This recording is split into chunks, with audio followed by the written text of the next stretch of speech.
কষা কিংবা ডিমের ঝোল তো আপনারা সবসময় খেয়ে থাকেন। ডিমের নতুনত্ব কিছু খেতে চাইলে এভাবে একবার ডিম ভাপা বানিয়ে খেতে পারেন। বানানো যেমন সহজ, খেতেও কিন্তু খুব টেস্টি হয়, আপনারা দেখলেই বুঝতে পারবেন। ডিম ভাপা বানানোর জন্য আমি শিলনোড়ায় নিয়ে নিয়েছি। আজকের মশলাটা কিন্তু আমি পুরোটাই শিলপাটায় বেটে দেখাবো। আপনারা চাইলে মিক্সিতেও পেস্ট করে নিতে পারেন, তবে এভাবে যদি শিলপাটায় বেটে রান্না করেন টেস্টটা মনে হয় বেশি ভালো লাগবে। নিয়ে নিয়েছি একটা পেঁয়াজ, আমি কিন্তু পেঁয়াজটা দিয়ে আজকে ভাপাটা বানাবো। আপনারা চাইলে পেঁয়াজটা স্কিপ করতে পারেন, তবে পেঁয়াজ দিয়েও কিন্তু খেতে ভালো লাগে। একটা পেঁয়াজকে আমি টুকরো করে কেটে নিয়েছি। 1 টেবিল চামচ দিয়ে দিলাম সাদা সর্ষে, 1 টেবিল চামচ পোস্ত, 1 টেবিল চামচ কালো সর্ষে আর 4 থেকে 5টা মতো কাঁচা লঙ্কা, সামান্য একটু লবণ দিয়ে খুব সুন্দর মতো করে এটা কিন্তু বেটে নিতে হবে।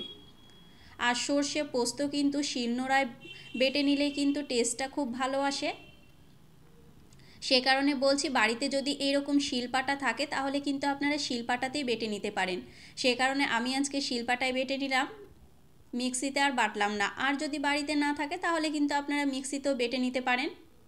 খুব সুন্দর মতো করে কিন্তু এটাকে বেটে নেব, অল্প অল্প জল দিয়ে খুব ভালো মতো একদম মিহি করে কিন্তু এটাকে বেটে নিতে হবে। খোসাগুলো যেন খুব সুন্দর মতো বাটা হয়ে যায়। আমার কিন্তু বেটে নেওয়া হয়ে গিয়েছে আর খুব সুন্দর মতো করে আমি বেটে নিয়েছি। এটা বানানো যেমন সহজ, খেতেও কিন্তু ভীষণ টেস্টি হয়। আপনারা যারা এখনও বানিয়ে খাননি তারা একবার হলেও কিন্তু বানিয়ে নিতে পারেন। আমার কিন্তু মশলাটা রেডি করে নেওয়া হয়ে গিয়েছে, মানে সর্ষে পোস্তগুলো বেটে নেওয়া হয়ে গিয়েছে। যেই বাটিটায় আমি ভাপে বসাবো সেই বাটিটায় একদম তুলে নিলাম। এবার যে মশলাগুলো লাগবে এক এক করে দিয়ে দেব। প্রথমে দিয়ে দিলাম 1/2 টেবিল চামচ হলুদ গুঁড়ো আর 1/2 টেবিল চামচ লঙ্কার গুঁড়ো। যেহেতু কাঁচা লঙ্কা দিয়েছি সেই কারণে লঙ্কার গুঁড়োর পরিমাণটা একটু কম রেখেছি। আর দিয়ে দিলাম টেস্ট অনুযায়ী লবণ। লবণ দিয়ে যেহেতু বাটা হয়েছে সেই কারণে লবণটা একটু ব্যালেন্স বুঝে দেবেন। আর এখানে দিয়েছিলাম 2 টেবিল চামচ টক দই, সেটা আমার স্কিপ হয়ে গিয়েছে।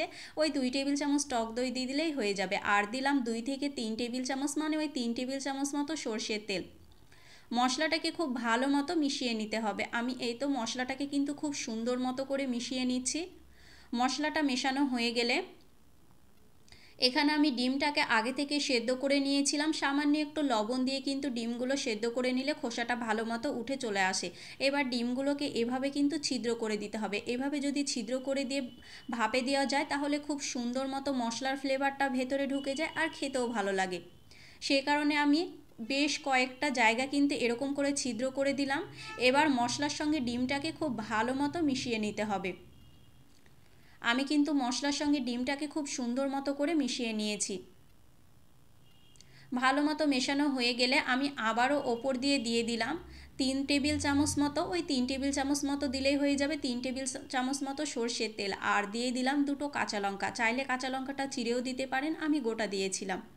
এবার ভাপে বসিয়ে দেওয়ার জন্য এইদিকে একটা ফ্রাই প্যানে আগে থেকেই আমি জল আর নিচে দিয়েছিলাম কিচেন তাওয়াল, এটা দিলে কিন্তু খুব ভালো হয়। আর দিয়ে দেবো এখানে, প্রথমে আমি জলটা দিতে ভুলে গিয়েছিলাম সেই কারণে বেশি জল দেওয়ার প্রয়োজন নেই।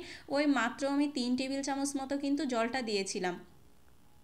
3 টেবিল চামচ জল দিলেই কিন্তু একদম যথেষ্ট। আর জলটা আপনারা দেবেন ভাপে দেওয়ার জন্য একদম ঢাকনার মুখের কাছে যেন না চলে আসে, একটু নিচে থাকে এরকম ভেবে জলটা দেবেন।